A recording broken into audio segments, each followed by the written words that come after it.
Dengan izin Allah subhanahu wa ta'ala kita dipertemukan kembali lewat media Jabal Uhud. Dan pembahasan di sore hari kita akan mengupas tentang rahasia di balik harta Qarun.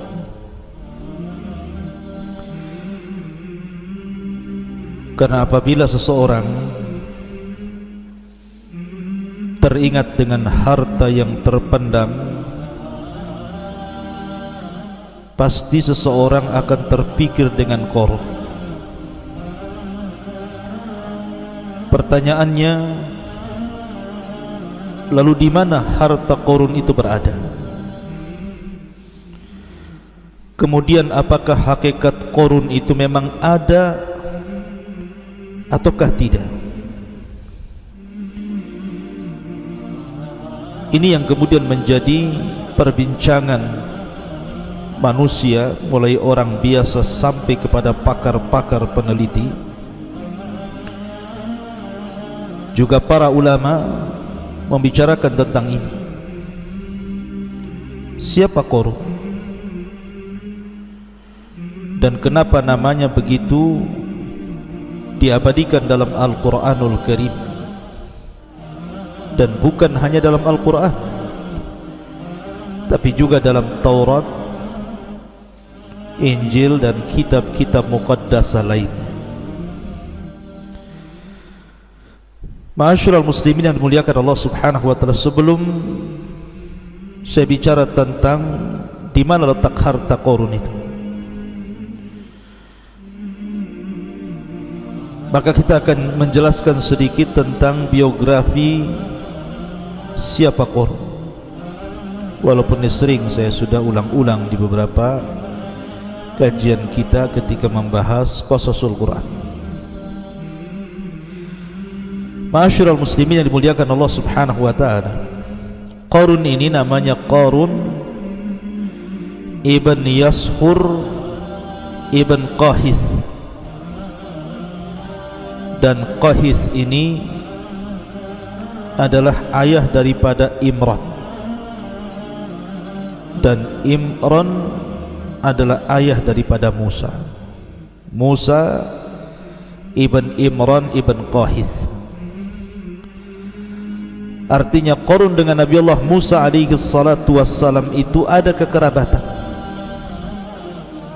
Dia satu di antara anak paman-paman Nabi Musa alaihi salatu wassalam, nasabnya berjumpa di Qahith.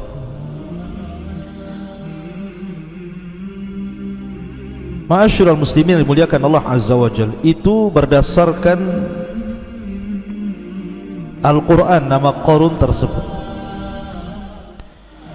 Makanya Muhammad ibn Ishaq ibn Yasar, beliau mengatakan anna Qarun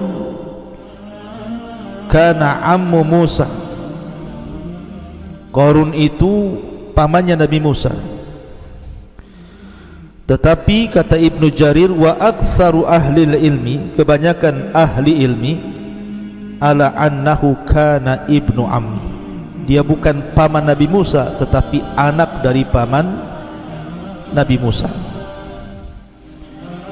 Dan itu yang banyak dikuatkan para ulama, seperti riwayat daripada Abdullah ibn Abbas radhiyallahu anhuma ketika beliau mentafsirkan inna Qaruna kana min qaumi Musa, sesungguhnya Qarun itu adalah bagian dari kaumnya Nabi Musa. Berkata Ibnu Abbas, kana ibnu ammi, karena Qarun itu anak paman Nabi Musa. Dan itu senada dengan yang dikuatkan oleh para mufassirin seperti Qatadah, Malik ibn Dinar, Ibn Jurayz dan yang lainnya. Ini berdasarkan Islam. Akan tapi kalau kita melihat pada perjanjian lama, maksudnya Taurat, maka Qarun itu namanya Qurah. Qurah ibn Yashar ibnu Qahat ibnu Lawi min abna'i ammi Musa wa Harun. Jadi Taurat memberi nama Qarun itu adalah Qurah ibn Yashar, putra Qahat, putra Lawi, dan Lawi termasuk anak-anak paman daripada Musa dan Harun.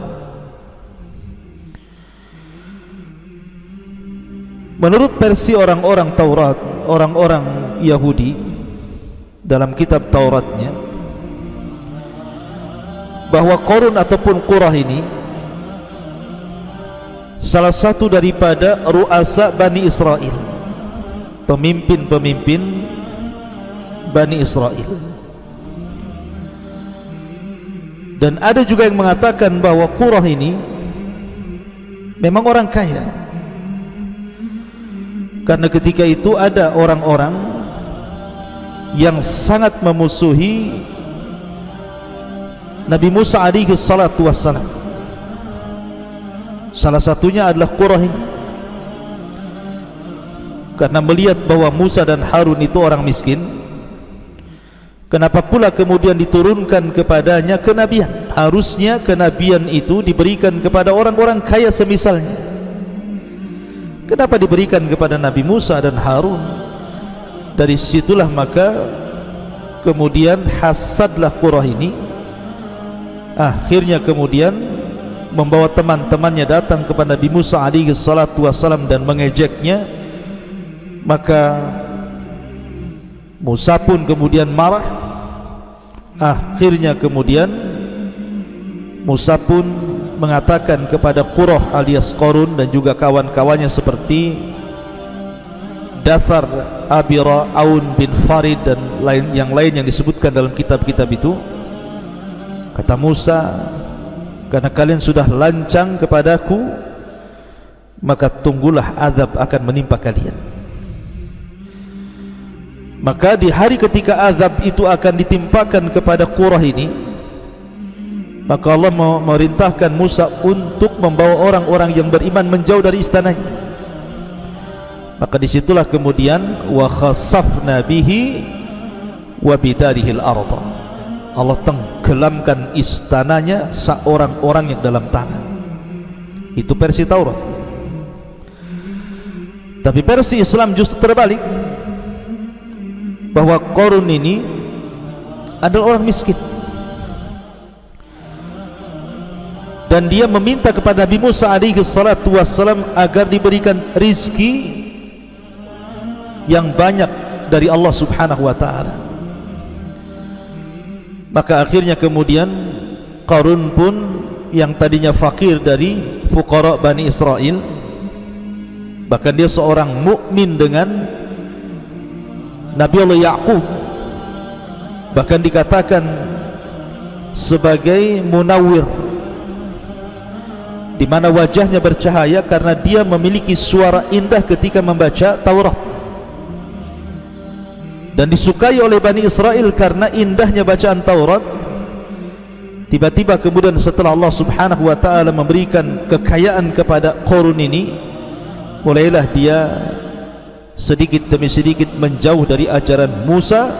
Dan ketika betul-betul Allah kuasakan harta yang banyak, kalla innal insana la yatgha an ra'ahu istaghna. Sekali-kali manusia bisa menjadi melampaui batas apabila dibentangkan kekayaan kepadanya. Ma'asyiral muslimin yang dimuliakan Allah subhanahu wa ta'ala, baik sebelum saya kupas tentang rahasia di balik harta Qarun, saya ingin membacakan beberapa ayat dalam Al-Quranul Karim yang berkaitan dengan kisah Qarun ini. Ma'asyiral muslimin yang dimuliakan Allah subhanahu wa ta'ala, Allah subhanahu wa ta'ala berfirman, inna Qarun kana min qaumi Musa fabagha alaihim. Sesungguhnya Qarun termasuk kaumnya Nabi Musa, tetapi dia berlaku zalim terhadap mereka. Wa atainahu minal kunuzi ma inna mafatihahu latanu'u bil usbati ulil quwwati. Dan kami telah anugerahkan kepada Qarun pembendaharaan harta yang kunci-kuncinya sungguh berat, dipikul oleh sejumlah orang-orang yang kuat, yang dikatakan oleh sebagian ahli tafsir bahwa kunci-kunci itu, maksudnya kunci-kunci yang dibawa oleh orang-orang kuat dari anak-anak buah Qarun ini, jadi kuncinya saja dibopong oleh orang banyak, saking besarnya. Itu baru cerita kuncinya, belum gudangnya. Maksudnya kuncinya saja sudah sebesar itu, belum gudangnya.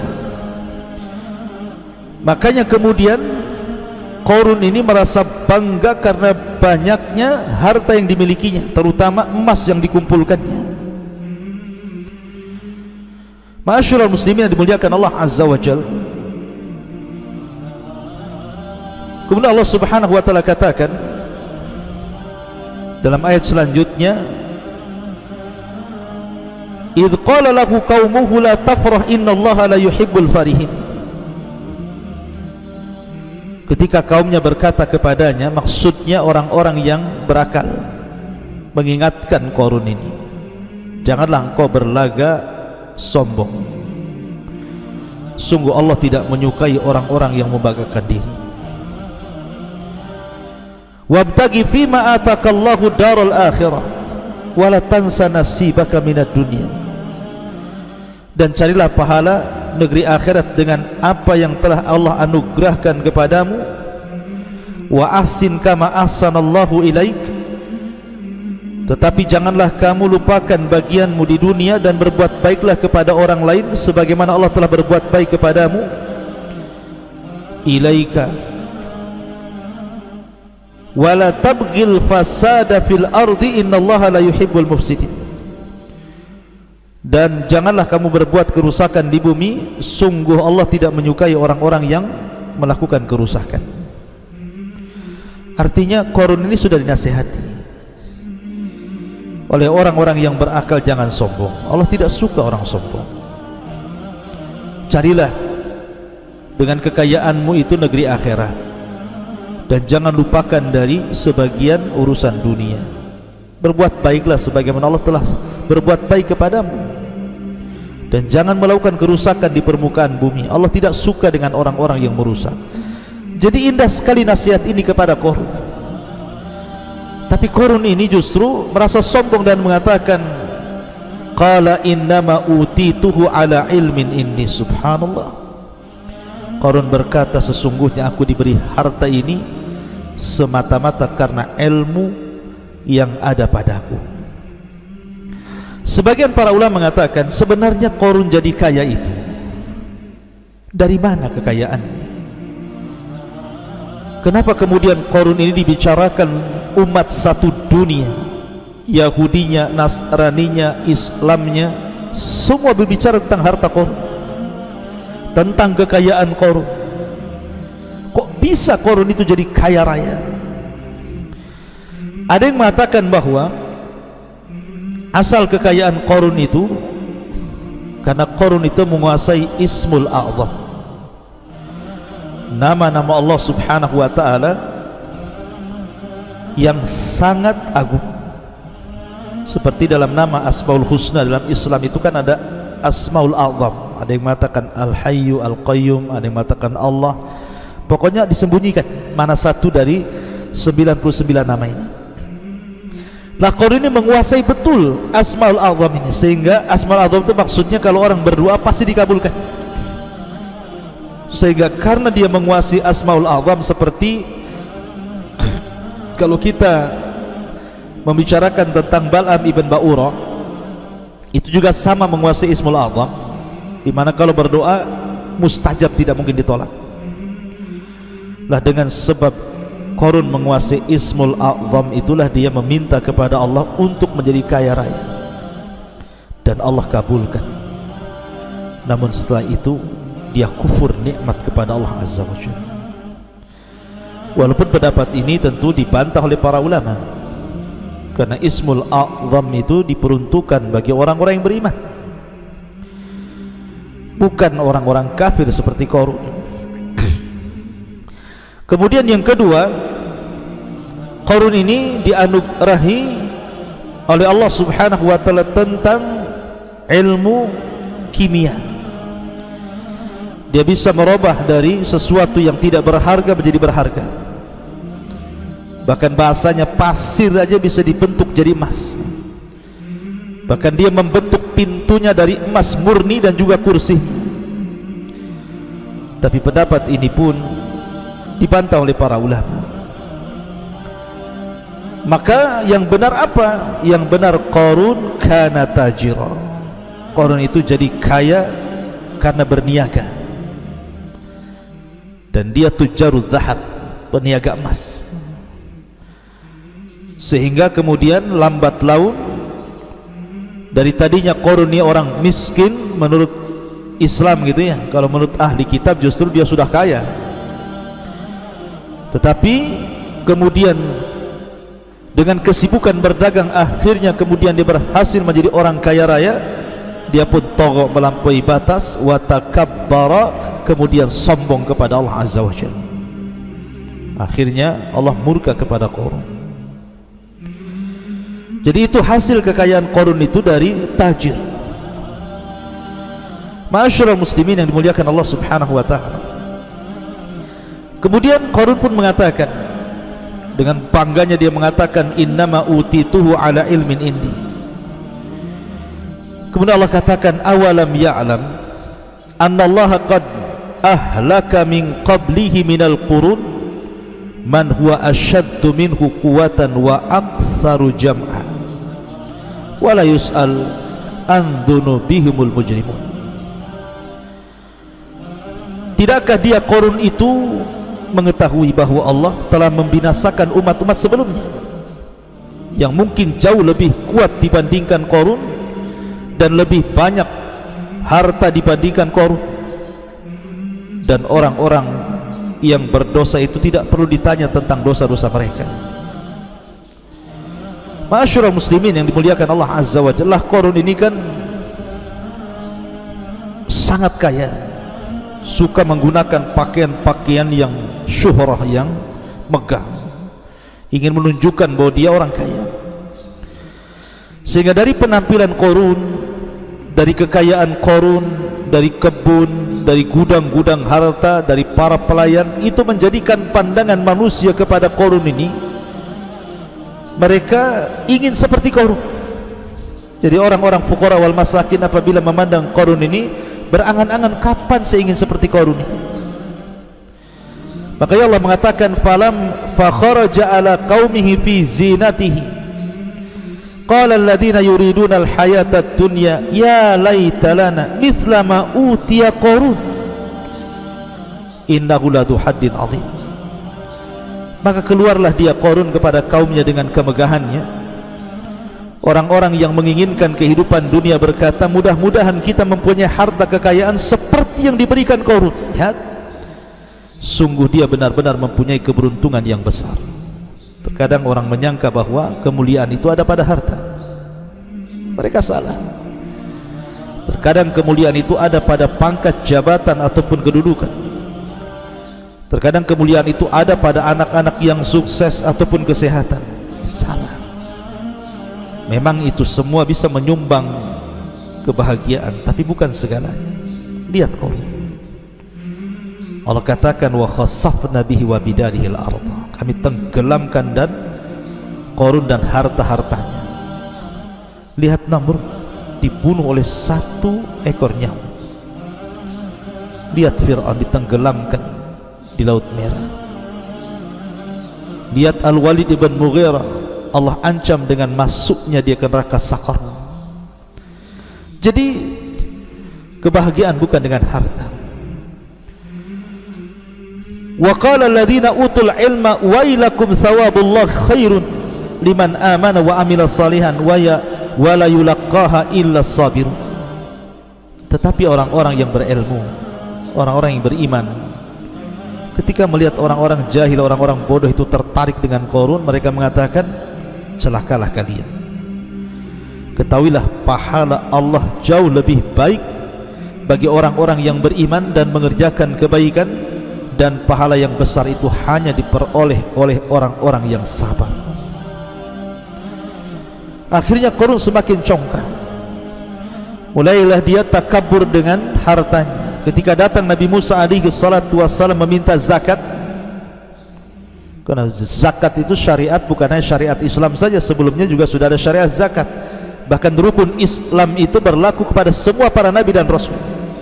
Syahadat, salat, zakat, puasa, haji, semua ada. Tapi Qarun bakhil. Dia tidak pernah mensyukuri hartanya. Bahkan yang ada kemudian dia membuat fitnah kepada Nabi Musa. Difitnahnya Nabi Musa alaihi salatu wassalam bahwa dia telah menghamili seorang wanita pelacur. Tiba-tiba ketika dihadirkan wanita itu dan memandang wajah Nabi Musa, dia pun mengaku bahwa dia disuruh Qarun dengan imbalan harta yang banyak. Maka dari sini Allah subhanahu wa ta'ala murka kepada Qarun. Allah katakan, fakhasafna bihi wa bidarihil arda fama kana lahu min fi'atin yansuruna min dunillahi wa ma kana minal muntasirin. Maka kami benamkan Qarun bersama rumahnya ke dalam bumi, maka tidak ada baginya satu kelompok yang akan menolongnya selain Allah, dan dia tidak termasuk orang-orang yang dapat mendapatkan pembelaan diri.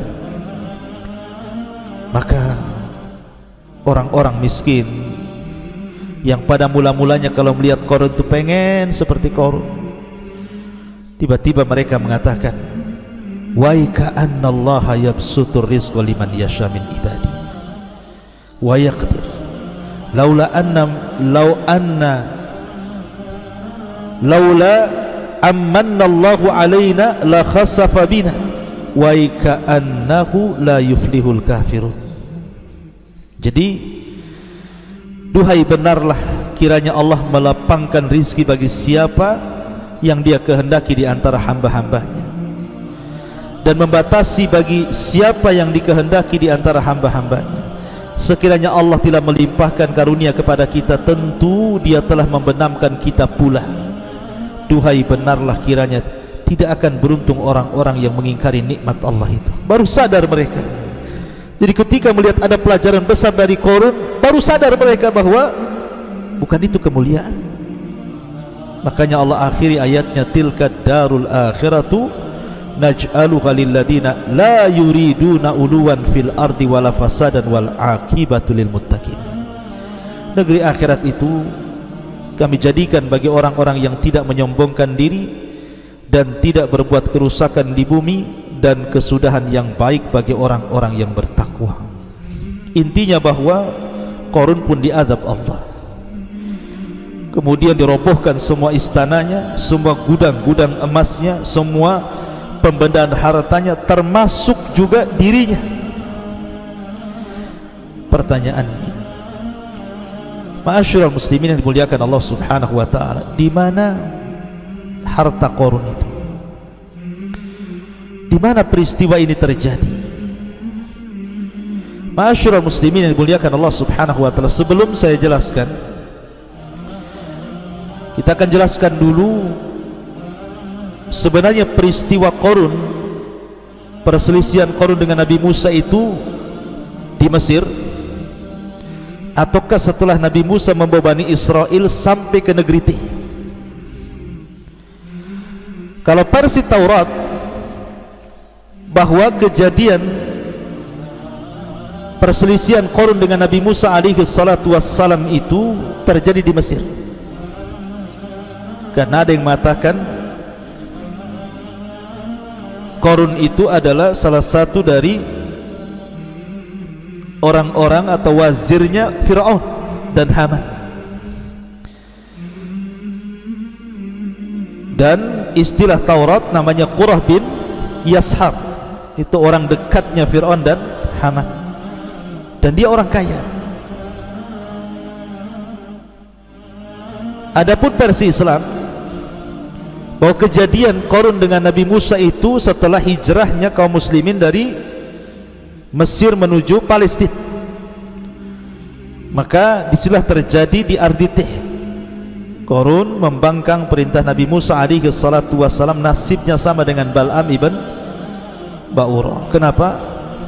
Karena salah satu laqab Qarun itu munawwir, hasanus saut, suaranya indah ketika membaca At-Taurat, dan manusia suka dengan Qarun itu karena bercahaya wajahnya, menunjukkan bahwa orang yang membaca Al-Quran itu terang wajahnya. Lah, kita tahu bahwa Taurat bukan turun di Mesir. Taurat itu turun ketika Nabi Musa berada di bumi Tih. Maka dari sini menunjukkan bahwa peristiwa ini terjadi setelah hijrahnya Musa membawa Bani Israel dan menyelamatkan dari kejaran Fir'aun, sehingga sampailah di negeri Tih, negeri linglung bahasa kitanya, karena ketika diajak jihad mereka tidak mau. Disitulah peristiwa berlaku. Ma'asyiral muslimin yang dimuliakan Allah subhanahu wa ta'ala,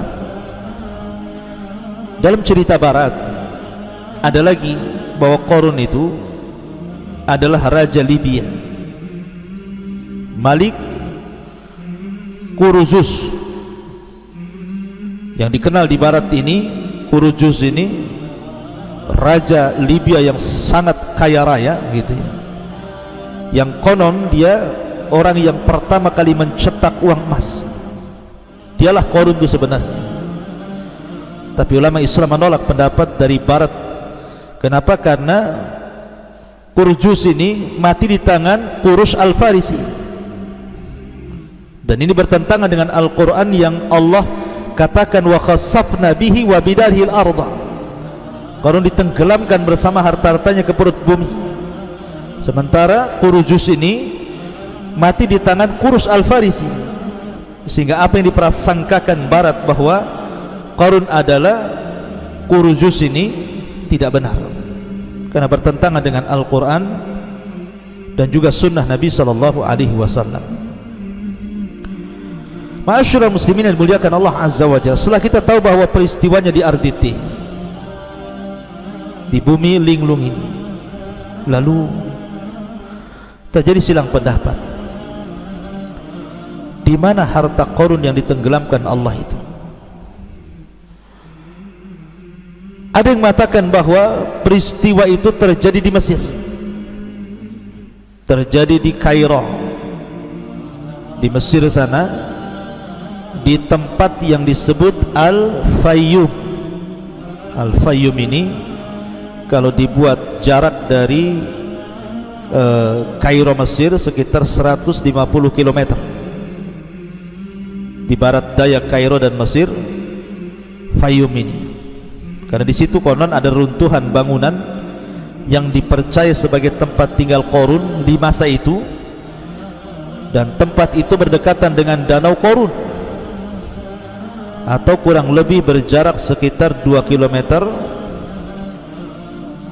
Menurut beberapa sumber, bangunan yang masih berdiri kokoh adalah benteng yang dibangun oleh Qarun. Jadi ada yang berpendapat bahwa Qarun itu hartanya dipendam di Fayyum, di Mesir sana. Bahkan Fayyum ini menjadi pusat penelitian dunia. Apakah betul di situ pernah terjadi gempa gitu sehingga menghancurkan istana Qarun dan Qarun-Qarunnya sekali gitu ya? Ataukah ada tempat lain selain Fayyum ini? Ada juga yang mengatakan bahwa peristiwa ini bukan terjadi di Fayyum, tetapi terjadi di Nainawa. Nainawa mana? Di Irak. Disitulah kekayaan Qarun yang kemudian Allah subhanahu wa ta'ala tenggelamkan ke bumi, di Nainawa di Irak. Ada juga yang mengatakan bahwa harta Qarun itu ya di bawah sungai Efrat itu. Nabi SAW yang mengatakan bahwa di situ ada pembendarahan emas gitu ya. Tapi ma'asyiral muslimin, Quran ataupun sunnah Nabi SAW tidak menjelaskan secara detail letaknya di mana, kemudian waktunya kapan, karena kelahiran Qarun dan wafatnya Qarun aja tidak dijelaskan. Yang disepakati bahwa Qarun itu hidup di zaman Nabi Musa dan mati di zaman Nabi Musa, tapi kapan lahirnya, kapan wafatnya tidak dijelaskan, termasuk tempat ditenggelamkan Qarun dan juga seluruh istana dan kekayaannya tidak dijelaskan. Sehingga kita hanya berpatokan kepada Al-Quran dan Sunnah Nabi SAW, karena tidak ada keterangan yang jelas dari Quran Sunnah tentang letaknya di mana. Sehingga kemudian manusia menerka-nerka, ada yang mengatakan di Fayyum di Mesir, ada yang mengatakan di Nainawa Irak, ada yang mengatakan di Efrat gitu, dan begitu seterusnya. Yang jelas bahwa kemungkinan bisa terjadi. Yang jelas bahwa Qarun pernah ditenggelamkan bersama hartanya. Di mana harta itu berada, wallahu a'lam. Itu yang paling selamat, wallahu a'lam. Ma'asyiral muslimin yang dimuliakan Allah Subhanahu wa taala, maka kita tidak bisa memastikan keberadaan harta Qarun yang terpendam di dasar bumi itu. Tapi yang jelas bahwa Al-Quran ketika menceritakan sebuah kisah, yang paling inti itu bukan bicara tentang tahun kelahiran, tahun wafat, di mana kejadian, di tempat mana, bukan itu. Tetapi ketika Allah menceritakan sebuah kisah itu untuk diambil fawaid dan juga ibrah. Lalu apa yang kita bisa ambil, kita petik dari pelajaran kisah Qarun? Yang pertama, al-malu yakunu fasadan wa wabalan ala sahibihi idza lam yastakhdimhu fi ta'atillah. Namanya harta itu akan menggiring manusia kepada kerusakan bagi pemiliknya kalau tidak digunakan di jalan Allah. Makanya ada istilah sabda Rasul, malun salih li rajulin salih. Harta yang baik itu kalau yang megang orang baik. Tapi harta bisa jadi jahat kalau yang megang orang jahat. Yang kedua, kasratul mal laisat dalilan ala mahabbatillah wa ridha 'anil 'abdi. Banyaknya harta itu bukan dalil seseorang itu mendapatkan kecintaan Allah dan keridhaan, tidak. Karena ada salah persepsi dari masyarakat, kalau harta banyak, Rabbi akraman, oh Rabbku sedang memuliakanku. Tapi kalau disempitkan rizkinya, dia pun mengatakan Rabbi ahanan, oh jangan-jangan Rabbku sedang merendahkan diriku. Bukan itu. Kenapa harta bukan dalil orang itu dicintai Allah? Karena harta itu bersyirikat, mukmin kaya, kafir juga kaya. Abu Bakar kaya, Utsman kaya, Abdurrahman bin Auf kaya. Tapi Abu Jahal juga kaya, Abu Lahab juga kaya, Umayyah juga kaya, Sulaiman kaya, Namrud juga kaya, Qarun juga kaya, Fir'aun juga kaya. Artinya kekayaan itu bersyirikat antara mukmin dan kafir. Lalu apa kemuliaannya kalau bersyirikat? Maka bukan menunjukkan kecintaan Allah dan ridhanya. Yang ketiga, kufrun ni'matillah, bahwa kufur terhadap nikmat Allah Subhanahu wa taala sababun fi ta'jilil uqubati fid dunya wal akhirah. Bisa menjadi penyebab disegerakannya siksa di dunia bahkan sebelum akhirat. Seperti Qarun, di akhirat sudah jelas tuh, di dunia sudah diadab sebabkan kufur nikmat. Kemudian yang keempat, Allah yuqaddar al-arzaq li hikmatin balighah. Terkadang Allah menyempitkan rizki kepada seseorang itu karena ada hikmah yang jelas. Karena terkadang kalau ada orang itu dikayakan menjadi dia kufur, makin kufur, ataupun orang dimiskinkan menjadi kufur. Jadi Allah itu terkadang ada maslahat besar. Jadi bersyukurlah. Kemudian yang kelima, al-mal ardun zail wa mata'un mufar. Harta itu benda yang akan hilang, yang akan berpisah dari kita. Makanya ulama mengatakan hakikatul mal at-tajmi' wa tafriq. Hakikat harta itu kita kumpulkan, habis itu kita tinggalkan. Anda bekerja dari 20 tahun, 30 tahun, 40 tahun, sekarang sudah 60 tahun, sudah punya rumah, punya kebun, punya ATM, punya rekening, punya ini, punya itu, tiba-tiba besok mati karena corona. Dibawa harta Anda ke dalam kuburan? Tidak. Yang berpisah pertama dari badan harta kita. Setelah keluarga mengantar ke kuburan kemudian meninggalkan, baru keluarga kita. Setelah itu ribut warisan kita.